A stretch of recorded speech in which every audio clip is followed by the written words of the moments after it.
guys, selamat datang di 1% Podcast. 1% Podcast adalah bagian dari 1% startup life school terbesar di Indonesia.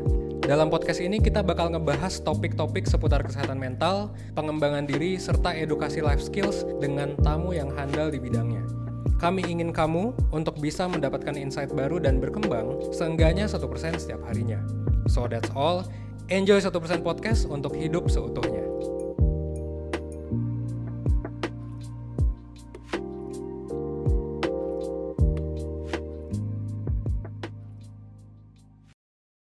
Oke, halo semuanya. Selamat datang di channel 1% Podcast, di mana kita bakal membahas ilmu-ilmu penting kehidupan yang belum pernah diajarkan di sekolah. Dan sekarang kita lagi ada di segmen kelas kehidupan ya. Ini segmen barunya di channel 1% Podcast. Dan kita bakal ngebahas beberapa insight gitu ya, dari penelitian, dari jurnal, atau dari keilmuan tertentu yang bisa kita coba praktekkan di kehidupan kita gitu. Dan sekarang lagi ada di episode 1 ya untuk segmen kelas kehidupan dengan topik yang mungkin bisa dibilang lumayan relate gitu ya sama kita semua. Apalagi buat lo ya, Gen Z dan milenial yang mungkin sampai sekarang masih single dan masih bingung gitu ya sebenarnya gimana sih cara terbaik buat nyari pasangan gitu. Jadi judul kita di episode kali ini adalah Rumus Mencari Pasangan Menurut Psikologi. Dan ini menurut gue topik yang menarik banget sih, apalagi kalau misalnya lo sekarang lagi pengen nyari pasangan gitu. Sebelum kita coba bahas lebih jauh gitu ya soal gimana sih sebenarnya cara mencari pasangan yang ideal buat kita gitu ya, gue pengen lo coba refleksi dulu sih ke salah satu film yang bisa dibilang lumayan lama ya di beberapa tahun lalu, tapi sebenarnya nggak viral sih, tapi rame doang. Dan ini filmnya dikeluarin sama Disney, yaitu film Beauty and the Beast. Nah mungkin lo tahu lah ya film Beauty and the Beast. Jadi ada orang raja gitu ya, ada laki-laki raja dan ada perempuan yang tinggal di kampung gitu. Mereka dengan dua latar belakang yang beda, kepribadiannya juga beda gitu ya. Pokoknya banyak hal yang berbeda tentang dua orang ini. Tapi akhirnya mereka bisa jadi pasangan yang ideal gitu. Dan pasangan yang mesra juga ya bisa dibilang ya di filmnya gitu. Dan formula kayak gini, formula romance gitu ya, film yang dua orang pasangannya itu latar belakangnya berbeda, ternyata nggak cuma diterapin gitu ya di film Beauty and the Beast doang gitu, tapi juga di film-film kayak Aladdin, film-film sinetron Indonesia juga banyak mungkin ya yang kayak gitu, yang si laki-lakinya kaya misalnya tapi perempuannya miskin dan lain sebagainya gitu. Itu pokoknya banyak formula film-film romance yang akhirnya tuh nerapin cara yang kayak gitu. Dan akhirnya karena banyak film yang nerapin formula kayak gini, itu ada yang mempengaruhi juga loh ke masyarakat secara gak langsung ya. Akhirnya tuh banyak orang yang akhirnya mikir gitu, kalau misalnya pasangan ideal itu adalah pasangan yang karakteristiknya tuh berbeda sama dia gitu. Jadi kalau misalnya sekarang lo ketemu sama orang lain gitu ya, dan orang itu berbeda sama lo gitu, most likely lo itu akan percaya kalau itu tuh adalah jodoh lo gitu. Itu kayak kalau kata risetnya kayak gitu ya. Jadi di risetnya tuh ngebuktiin 80% orang meyakini kalau pasangan ideal menurut mereka itu adalah pasangan yang memang karakteristiknya tuh berbeda dengan mereka gitu. Pertanyaannya sekarang, benar gak sih gitu kalau kita tuh memang tertarik sama orang yang beda sama kita gitu? Apakah itu memang fakta atau cuma mitos doang gitu? Dan ternyata dari riset yang gue baca gitu ya, ternyata tuh beda guys gitu. Itu malah mitos gitu. Jadi kita tuh tidak tertarik dengan orang yang berbeda sama kita, malah justru kita tertariknya sama orang yang mirip sama kita gitu. Dan jadi anggapan-anggapan yang tadi ya, 80% orang yang meyakini bahwa mereka itu tertarik sama orang yang berbeda dari mereka gitu, itu ternyata mitos gitu. Jadi kita tuh sebenarnya memang tertariknya sama orang yang mirip sama kita gitu. Dan gue bakal coba jelasin ya salah satu penelitiannya. Dan ini menurut gue penelitian yang menarik banget sih insight-nya gitu. Jadi ada satu psikolog ya, namanya tuh psikolog Don Byrne.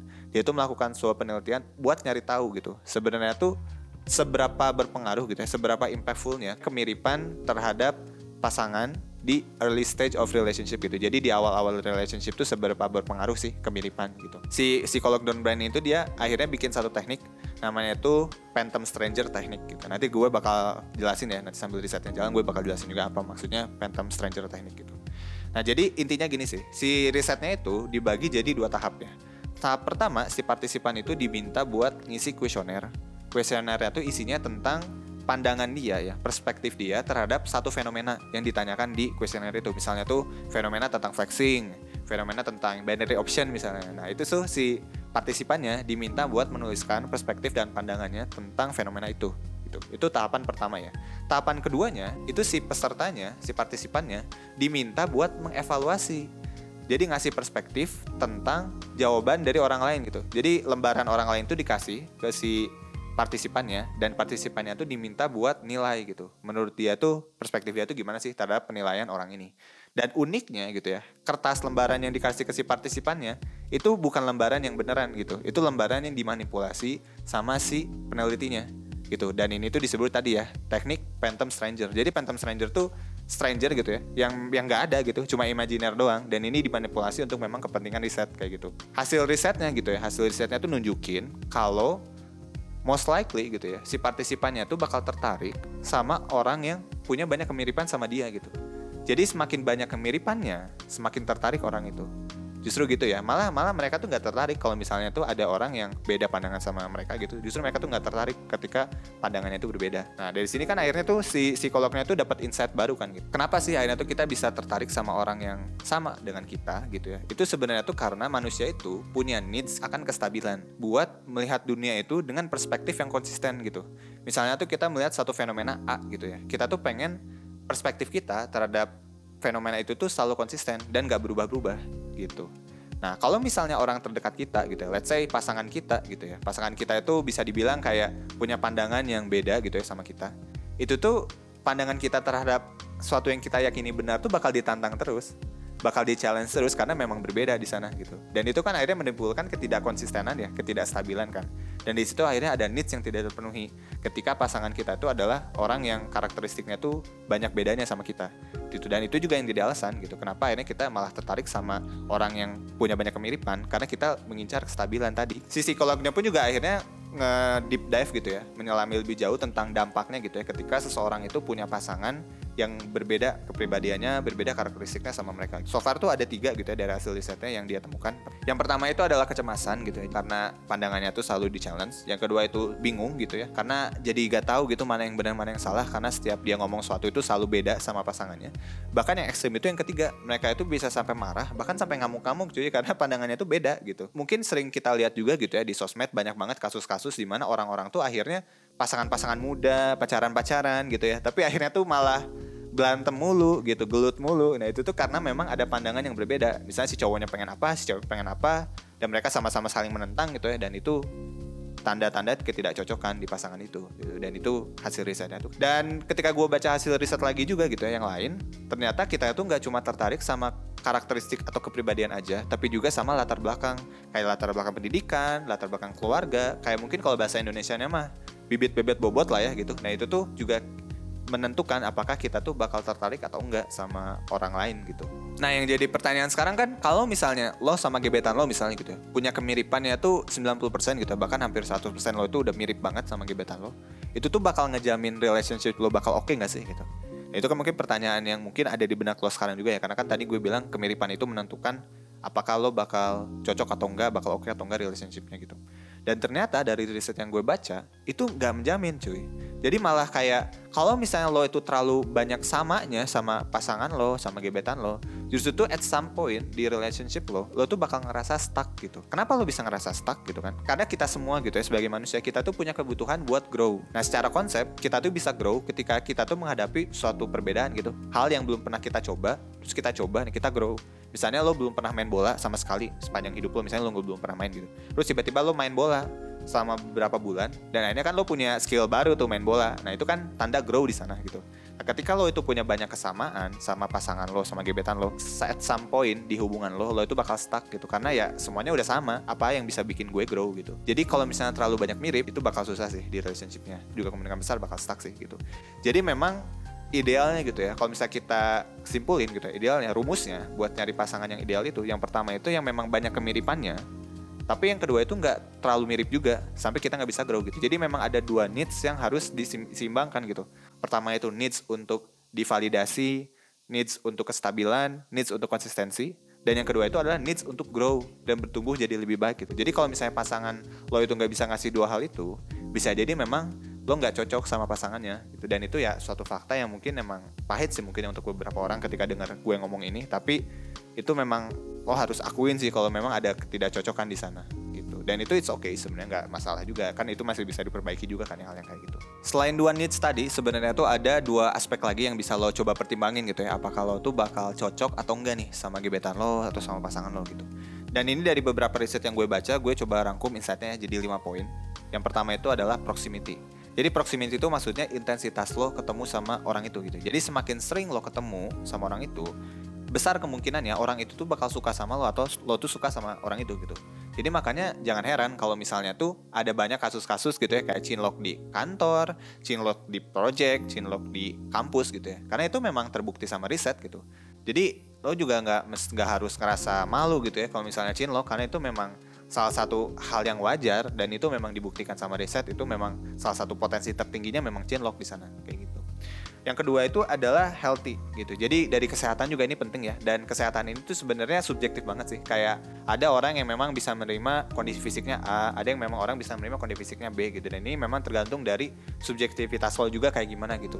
Cuman yang pasti ya kita pengen punya pasangan yang sehat, dan itu suatu hal yang wajar gitu. Bahkan juga mungkin lo suka sama cowok yang badannya atletis, atau lo mungkin suka sama cewek yang badannya ideal dan sebagainya, itu memang preferensi. Tapi intinya kita memang akan tertarik sama orang yang memang looks-nya tuh sehat gitu. Dan yang ketiga itu adalah pengaruh lingkungan. Jadi ini juga pengaruh banget sih lingkungan lo gitu ya. Tempat lo tinggal, tempat lo menghabiskan sehari-hari lo gitu, itu tuh akan mempengaruhi tentang cara pandang lo terhadap orang yang menarik menurut lo gitu. Jadi kan ada istilah ya, cantik atau ganteng tuh relatif, dan itu tuh emang bener-bener relatif gitu. Tergantung dari di mana lo tinggal, di mana standar sosial tentang kecantikan atau kegantengan itu ada gitu. Dan itu bener-bener beda setiap orang, dan lo nggak bisa maksain juga sih standar sosial itu gitu. Ketika lo melihat si A ini cantik, ya udah, ya lo nggak usah bohong, itu memang cantik. Atau si B itu kurang, ya udah kurang gitu. Yang keempat itu ada personality ya, jadi kepribadian, dan ini juga menentu banget sih. Dan ini juga udah gue bahas ya tadi di 2 kebutuhan sebelumnya. Jadi kalau misalnya personality lo itu ngerasa gak tertarik gitu ya sama personality tertentu gitu, misalnya lo tuh nggak suka sama cowok yang misalnya tuh terlalu lemah lembut, lo pengennya cowok yang tegas gitu. Atau misalnya lo tuh gak suka sama cewek yang terlalu tomboy, lo pengennya tuh cewek yang lebih feminim gitu. Nah itu juga ada beberapa karakteristik yang menjadi preferensi lo, dan itu gak masalah juga ketika lo gak suka salah satunya gitu. Karena ya setiap orang punya preferensi dan subjektivitasnya masing-masing gitu, jadi gak ada salahnya sih. Dan yang terakhir gitu, ini juga menarik sih, yaitu adalah hormon.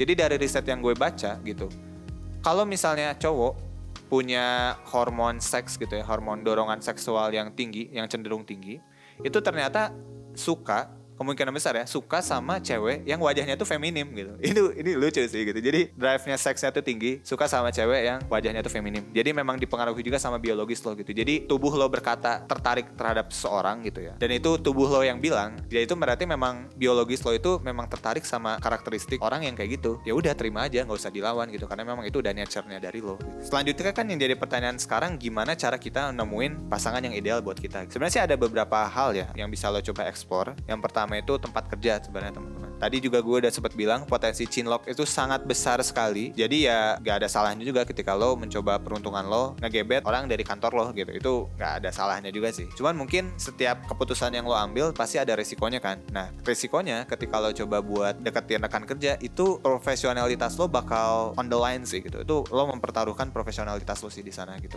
Karena ketika misalnya tuh PDKT lo gagal, atau misalnya lo nembak terus lo ditolak gitu, atau misalnya lo jadian terus lo diputus, itu most likely ya profesionalitas lo terhadap orang itu di kantor itu pasti bakal terganggu sih ya. Iyalah gitu kan, ada kaitannya sama hati, itu pasti bakal keganggu banget gitu. Dan itu suatu yang riskan banget sih buat kita coba pertaruhkan ya. Tapi ini balik lagi ke masing-masing orang sih. Kalau menurut gue mungkin itu riskan banget ya, tapi mungkin kalau menurut lo itu nggak terlalu big deal buat lo gitu ya, itu nggak masalah sih. Itu mah balik lagi ke preferensi, cuman memang ada resikonya ke sana. Jadi ini tergantung dari lo juga. Itu yang pertama dari tempat kerja ya. Yang kedua itu dari circle. Nah circle juga ini bisa jadi satu tempat yang lo explore sih buat nyari pasangan gitu. Dan lo juga mungkin udah kenal sama teman-teman circle lo beberapa tahun gitu ya. Tapi yang jadi risikonya ketika lo coba buat ngedeketin orang di circle lo, ada kemungkinan lo itu bakal stuck ketika lo ketemu sama orang yang gitu-gitu aja gitu. Atau mungkin sama-sama aja gitu ya. Secara kepribadiannya, secara traitsnya, secara pemikirannya itu sama kayak lo. Most likely lo bakal stuck. Dan itu ada kebutuhan tadi ya, kebutuhan untuk grow. Dan ketika lo ketemu sama yang memang sama banget sama lo, ya kemungkinan besar lo bakal susah grow sih. Jadi memang ada risiko juga di sana ketika lo ngedeketin dari circle. Nah, yang ketiga ini yang menurut gue tuh opsi yang oke banget sih bisa buat lo coba, yaitu PDKT-nya lewat online gitu. Lo bisa coba deketin orang lewat sosial media, atau bahkan mungkin sesimpel kayak pakai dating apps sih, kayak misalnya tuh Tinder gitu ya. Lo download Tinder, terus lo isi profile lo gitu kan. Terus ya lo coba buat cari tuh orang yang memang match atau enggak sama lo gitu. Mungkin banyak orang gitu yang mikir kayak, ngapain sih pakai Tinder gitu, ngapain sih pakai dating apps gitu. Itu banyak penipuan, takut ini, takut itu dan sebagainya gitu. Memang sih gue juga gak bisa menutup mata gitu ya, memang ada risiko setiap pilihannya kita ambil, termasuk ya ketika kita milih buat PDKT lewat dating apps gitu. Cuman tuh menurut gue ya, dating apps itu bisa jadi solusi yang worth it untuk lo coba sih gitu. Kenapa gitu ya? Karena emang pilihannya banyak cuy. Mungkin kalau di circle lo mungkin cuma punya 10 atau 20 gitu ya, circle pertemanan yang bisa lo explore di sana. Atau mungkin di tempat kerja juga terbatas kan ya orang-orangnya, dan mungkin juga orang-orangnya sibuk gitu. Tapi ketika lo coba di dating apps, itu ada ratusan orang, bahkan ribuan orang yang bisa lo coba gitu untuk kenalan gitu. Dan itu keren banget sih menurut gue. Yang awalnya tuh pilihan lo terbatas, sekarang pilihan lo lebih banyak kan daripada di circle atau di kantor lo, kayak gitu. Dan itu menurut gue oke banget sih buat lo coba ya si dating apps ini gitu. Cuman memang perlu ada strateginya.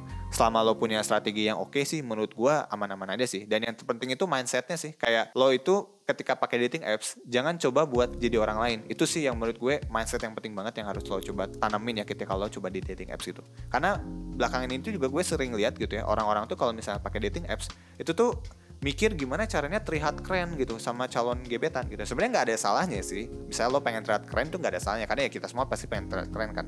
Cuman yang jadi masalah itu adalah ketika lo udah maksa dan udah ngebuat-buat gitu, jadi nggak natural diri lo. Nah itu yang jadi masalah teman-teman gitu. Jadi kalau misalnya sekarang gitu lo lagi coba dating apps, coba dah buat jujur, coba jadi diri sendiri, dan gak ada salahnya juga ketika lo jadi diri sendiri gitu. Itu justru bakal memperbesar kemungkinan lo untuk ketemu sama orang yang memang cocok sama lo gitu. Jadi misalnya tuh lo personanya A gitu ya, terus di dating apps itu lo personanya B gitu. Nah ketika lo pakai persona B, yang cocok masuk sama lo ya yang B gitu. Sedangkan kan itu bukan persona asli ya, dan itu bakal jadi masalah sih menurut gue gitu. Jadi make sure mindset yang lo terapin ketika pakai dating apps itu adalah jadi diri sendiri. Dan ketika ada orang yang lo rasa oke, tapi lo ngerasa gak cocok sama orang itu, ya udah cari yang lain aja. Jangan maksa lo pengen cocok sama orang ini gitu, karena ya itu bakal akhirnya ada needs lo juga nanti yang bakal gak terpenuhi di sana gitu. Jadi jadi diri sendiri dan jangan maksa ketika memang itu gak cocok gitu. At the end of the day sebenarnya nyari pasangan itu emang tantangannya masing-masing ya. Setiap orang juga punya perjalanannya masing-masing. Ada yang memang cepet gitu ya buat nemu, ada yang emang lama gitu. Cuman yang pasti sih nyari pasangan itu selama kita nerapin mindset yang tepat gitu ya. Meskipun gak semuanya tentang mindset ya, tetap ada prakteknya juga dan lo harus punya strategi. Tapi at least dimulai dari mindset yang tepat dulu ya gitu ya. Lo itu mencari pasangan itu bukan yang the best, tapi yang paling cocok sama lo. Menurut gue itu udah jadi salah satu langkah awal yang oke sih buat perjalanan lo dalam mencari pasangan yang ideal gitu. Yang penting juga jangan lupa ya, lo itu punya needs yang harus lo penuhi dari pasangan lo. Yaitu needs untuk dipahami, needs untuk dimengerti, needs untuk di stabil gitu ya dan konsisten. Dan lo juga punya needs untuk grow dan bertumbuh bareng pasangan lo gitu. Jadi yang penting lo concern sama dua kebutuhan itu, dan yang lainnya ya udah ngikutin sama kebutuhan lo aja gitu. Jangan maksain buat cocok sama orang. Kalau misalnya nggak cocok ya udah nggak usah dipaksain kayak gitu. Ada beberapa tempat sebenarnya yang bisa lo coba juga ya. Mulai lo bisa PDKT di kantor atau PDKT di circle lo gitu ya. Atau mungkin lo juga bisa cobain dating apps sih kayak Tinder, yang menurut gue sih itu worth it banget sih buat lo coba ya si Tinder ini. Kalau misalnya lo belum download si Tinder, lo bisa coba download aja ya di Google Play atau di App Store, dan lo langsung isi gitu ya profile lo, dan langsung cari aja deh gitu mana orang yang memang cocok buat lo, match buat lo atau enggak gitu. Ini sebenarnya nggak mesti harus pasangan juga sih. Lo juga bisa nyari temen di sana gitu, karena ya semua hubungan pasangan gitu mungkin awalnya dari temen dulu. Jadi jangan fokus ke pasangan dulu mungkin ya. Bisa fokus ke temen juga nggak masalah sih. That's all buat episode kita hari ini dan di segmen kelas kehidupan ya. Dan semoga lo bisa dapat insight-insightnya ya dari pembahasan kita kali ini. Dan gue juga berharap semoga lo bisa segera ya bertemu dengan pasangan yang mungkin sedang lo cari sekarang gitu. Dan kalau misalnya lo pengen dapat info-info menarik lainnya gitu ya, insight-insight menarik lainnya seputar kehidupan, lo bisa subscribe ya di channel kita 1% Podcast. Kita ada di Spotify dan ada di YouTube. Dan juga lo bisa follow juga sih atau subscribe juga ya channel YouTube kita 1% Indonesian Life School in case lo belum subscribe gitu ya. Dan biar lo gak ketinggalan info-info kita lainnya, lo juga bisa follow sosial media 1% yang lain. Kayak di Instagram juga kita ada, di TikTok juga kita ada, Quora ada. Pokoknya banyak lah ya sosial media 1%. Lo bisa coba follow aja biar lo gak ketinggalan info sih gitu. Dan selain 1%, kita juga punya banyak sister company ya. Karena memang kita aspek kolektif di company-nya, kita banyak sister company. Ada dari live consultation ya. Kalau misalnya lo pengen ngedalemin lagi nih tentang produk kita, konsultasi. Atau mungkin lo juga tertarik gitu ya, pengen konsultasi sama mentor atau psikolog kita, lo bisa follow live consultation. Atau misalnya lo pengen ikut webinar kita, atau lo pengen ngundang 1% gitu ya jadi pembicara di acara lo, itu lo bisa coba follow life skills sih gitu. Itu di sana banyak banget ya info-info seputar pembicara kita atau materi yang biasa kita bawain di life skills gitu ya. Itu lo bisa follow aja sih gitu. Dan juga kita ada sister company lain. Kalau misalnya lo pengen dapat info seputar masa depan gitu ya, isu-isu masa depan, lo bisa follow juga The Futurist Gen Z. Atau kalau misalnya lo pengen dapat info seputar gaming, lo bisa follow Player 2. Dan yang terakhir nih, kalau misalnya lo pengen dapat info seputar pernikahan persiapan pernikahan, gimana sih cara menyiapkan pernikahan yang oke gitu ya, lo bisa follow di Inkplay gitu. Di sana juga ada webinar pre-marriage yang bisa lo ikutin buat lo dapet insight tentang pernikahan itu yang ideal tuh kayak gimana sih gitu. Oke, mungkin itu aja ya buat episode kita di segmen kelas kehidupan hari ini. Sampai jumpa di episode berikutnya. Gue Danang, thanks.